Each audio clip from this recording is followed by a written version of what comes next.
तो दोस्तों money eyes देख लिया। उसमें अगर आपको प्रोफेसर का रोल सबसे ज्यादा पसंद आया तो ये वीडियो आप ही के लिए है, क्योंकि आज के हम इस वीडियो में आपको दिखाने वाले हैं एक या दो नहीं बल्कि 5 ऐसे चोर जिनकी चोरियों के बारे में जानने के बाद आपके मुंह से भी यही निकलेगा कि यार इन सब पर तो फिल्म बननी चाहिए। बिना बंदूक और बिना वायलेंस के लगभग 500 करोड़ लूटने से लेकर बिना सीट से हिले प्लेन हाईजैक करके $2 लाख लेकर पैराशूट से गायब होने तक इन चोरों के कारनामे देखने के बाद अपने प्रोफेसर तो आपको महज एक आम चोर लगेंगे।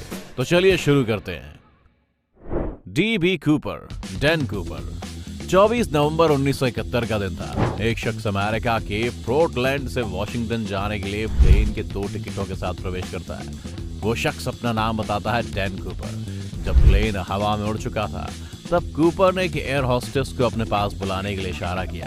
एयर होस्टेस के आने पर कूपर ने उसे अपना सूटकेस धीरे से खोलकर दिखाया और कहा कि मेरे पास बॉम्ब है, और उन्होंने एयर होस्टेस से कहा कि वो उनके पास वाली सीट पर बैठ जाएं। इसके बाद जो कूपर ने किया वो अमेरिका के इतिहास में अब तक हल नहीं होने वाला प्लेन हाईजैकिंग प्लान था।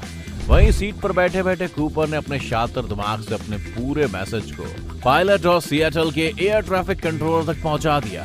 साथ में उन्होंने $2 लाख की फिरौती की भी मांग कर दी। इसके साथ ही उन्होंने 2 पैराशूट भी भिजवाने के लिए कहा। दोस्तों ये प्लानिंग इसलिए इतनी शातिर थी कि कूपर ने अपनी सीट से बिना हिले डुले पूरा प्लेन हाईजैक कर लिया था। प्लेन में बैठे 35 पैसेंजर्स में से एक को भी इसकी भनक नहीं लगी थी। जब अमेरिका के सिएटल में उन्हें प्लेन रुकवा कर $2 लाख और 2 पैराशूट मुहैया करवा दिए गए तो उन्होंने प्लेन में मौजूद तमाम यात्रियों को आजाद कर दिया। हालांकि किसी भी यात्री को ये नहीं पता था कि वो अगवा किए जा चुके थे। उन्हें तो बताया गया था कि प्लेन में कुछ तकनीकी खराबी की वजह से ये सब डिले हो रही है। फिर कूपर की डिमांड के मुताबिक प्लेन में दोबारा से फ्यूल भरा गया।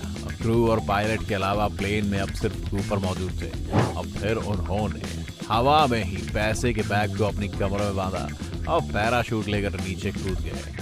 फिर जब प्लेन वापस एयरपोर्ट पर लैंड हुआ तो FBI से लेकर लोकल पुलिस और गार्ड्स ने प्लेन को चारों तरफ से घेर लिया, क्योंकि इन्हें पता नहीं था कि कूपर निकल चुके हैं। दोस्तों इस प्लेन हाईजैकिंग के बाद आज तक कूपर का पता अमेरिका नहीं लगा पाई है। इस इंसिडेंट के बाद FBI ने बोल दिया था कि कूपर पैराशूट से गिरकर मर गए, लेकिन 26 साल तक उन्होंने इस केस को ओपन रखा।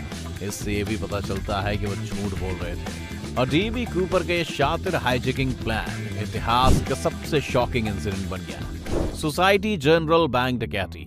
साल 1976 में फ्रांस का सबसे बड़ा बैंक सोसाइटी जनरल बैंक जब 2 दिन के हॉलिडे के बाद खोला गया और जैसे ही बैंक के कर्मचारियों ने बैंक के अंदर प्रवेश किया तो सबके होश उड़ गए। फ्रांस के सबसे बड़े बैंक में सुरक्षा का 24 घंटा पहरा रहने के बावजूद बैंक के 400 लॉकर टूटे हुए थे। जब बैंक कर्मचारियों ने उस पूरी लूट का ब्यौरा किया तो पता चला कि कुल रकम 60 मिलियन फ्रांसीसी यानी कि 500 करोड़ रुपए थी। दोस्तों ये फ्रांस के इतिहास की सबसे बड़ी चोरी थी। साथ ही इन लुटेरों ने बैंक को लूटने के बाद वहां एक मैसेज भी लिखा था कि without weapons no hatred no violence. France के बड़े बड़े पुलिस अफसर इस बात से हैरान थे कि आखिर इस अभेद वॉल्ट में चोरों ने कैसे सेंध मार दी। हालांकि इस राज का खुलासा चोर ने अपनी ही लिखी हुई किताब में किया था, जिसमें उसने चोरी का जिक्र किया था। चोर का नाम था एल्बर्ट स्पैगियारी। इस हाइस्ट को अंजाम देने के लिए एल्बर्ट ने पहले बैंक में अपने लिए एक बड़ा लॉकर खरीदा ताकि वो टनल बनाकर इस लॉकर के जरिए बैंक में घुस सके। एल्बर्ट ने इसके लिए कई प्रोफेशनल चोरों और क्रिमिनल्स को हायर किया था और 16 जुलाई 1976 को फ्रांस के नेशनल डे पर उसने इस चोरी को अंजाम दिया। प्रोफेशनल हैकर्स की मदद से एल्बर्ट ने बैंक की सारी सिक्योरिटी को जाम भी करवा दिया था और इस तरह वो 60 मिलियन फ्रांसिस चुराने में कामयाब हो गया। ये चोरी इतनी सफाई से हुई थी कि फ्रांस की पुलिस इस केस से जुड़े किसी भी चोर को पकड़ नहीं पाई। लेकिन जब एल्बर्ट ने अपनी किताब लिखी तो गलती से उसमें इस चोरी का जिक्र कर दिया और दुनिया को पता चल गया कि फ्रांस की इस हाइस्ट का मास्टरमाइंड एल्बर्ट स्पैगियारी था। हाँ, लेकिन कोई सबूत ना होने की वजह से फ्रांस की पुलिस एल्बर्ट को पकड़ नहीं पाई।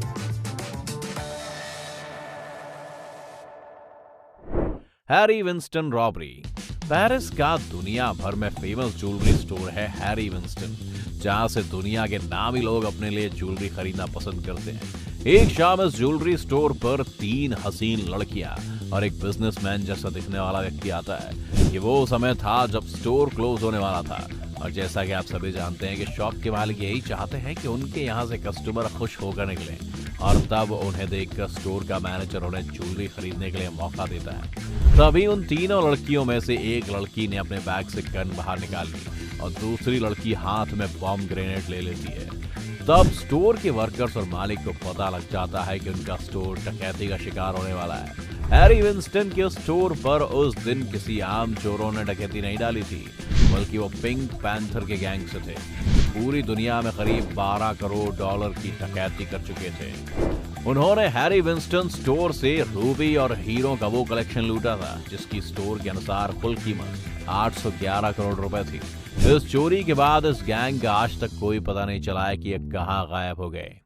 Japan cyber heist. दोस्तों, जमाना जितना मॉडर्न हो रहा है, चोर भी उतना ही हाईटेक होते जा रहे हैं। टनल खोदकर और गन से डरा धमका कर चोरी करने का जमाना अब चला गया। आज के दौर के चोर स्मार्ट हो गए हैं। अब वो हार्ड वर्क नहीं, स्मार्ट वर्क कर रहे हैं। और इसका सबसे बड़ा नमूना दुनिया ने तब देखा जब 2009 में चोरों की एक गैंग ने ज़्यूस, स्पाई आई और द बटरफ्लाई बॉट जैसे हैकिंग सॉफ्टवेयर की मदद से 30 से ज्यादा देशों को लूट डाला। जी हाँ, हम किसी एक बैंक या ज्वेलरी स्टोर की बात नहीं कर रहे हैं। इन चोरों ने अपनी मनी हाइस्ट के प्रोफेसर को भी मात दे डाली और 30 देशों को लूट लिया।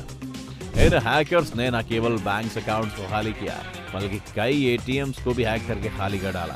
इन हैकर्स ने सबसे पहले रशियन एम्बेसी को अपना शिकार बनाया और फिर जर्मनी, चाइना और अमेरिका जैसे देशों को लूटना शुरू किया। ये हाइस्ट साइबर क्राइम के जरिए हुई थी, इसलिए पहले तो चोरों का कुछ पता नहीं चल पाया। लेकिन फिर साल 2014 में स्पाई आई को बनाने वाला हैकर अलेक्जेंडर पकड़ा गया। बाद में पता चला कि अलेक्जेंडर का साथी हमजा इस सॉफ्टवेयर को लोगों को बेचा करता था और इस तरह इन दोनों ने करोड़ों रुपए कमा लिए थे। वहीं जिन लोगों को ये सॉफ्टवेयर बेचा था वो भी करोड़ों का ऑनलाइन फ्रॉड कर चुके थे। रिपोर्ट्स के मुताबिक ये ऑनलाइन हाइस्ट $500 मिलियन से ज्यादा की थी, जिसने दुनिया भर के सिक्योरिटी सिस्टम पर सवाल खड़े कर दिए थे। Beirut heist. दोस्तों, मनी हाइस्ट का वो सीन तो याद हो गए जहां बैंक को हाईजैक करने के लिए प्रोफेसर की टीम बैंक ऑफ स्पेन में ग्रेनाइट्स एक्सप्लोजन करती है। अगर आपको ये सीन अनरियलिस्टिक लगता है तो शायद आपने कभी बेरूट हाइस्ट 1976 के बारे में नहीं सुना। आमतौर पर $210 मिलियन जैसी बड़ी हाइस्ट के लिए रॉबर्स महीनों तक रिसर्च करते हैं, प्लान तैयार करते हैं और फिर चोरी करते हैं। लेकिन 1976 में मिडिल ईस्ट के ब्रिटिश बैंक बेरूट में हुई हाइस्ट जरा अलग थी। चोरों ने बैंक के अंदर घुसने के लिए बैंक में पहले एक के बाद एक ग्रेनाइट के कई धमाके किए और फिर 2 दिन तक बैंक के अंदर रहकर पैसों से भरे 3 ट्रक तैयार किए और इस दौरान बैंक में मौजूद हॉस्टेजेस ने उनके लिए प्रोटेक्शन का काम किया। ये हाइस्ट $210 मिलियन की थी और आज तक इस हाइस्ट का ना तो पैसा रिकवर हो पाया और ना ही हाइस्ट में शामिल लोगों को कुछ पता चल पाया। हिस्ट्री में हुई ये खतरनाक हाइस्ट साबित करती है कि फिल्में और सीरीज की फिक्शन स्टोरीज भी रियल लाइफ इंसिडेंट से इंस्पायर हैं। दोस्तों, आपको क्या लगता है इनमें से कौन सी हाइस्ट ऐसी है जिस पर फिल्म या वेब सीरीज बननी चाहिए? हमें कमेंट करके जरूर बताएं। अगर आज की वीडियो आपको पसंद आई हो तो इसे लाइक करने के साथ साथ अपने दोस्तों और रिश्तेदारों के साथ शेयर जरूर कर दें।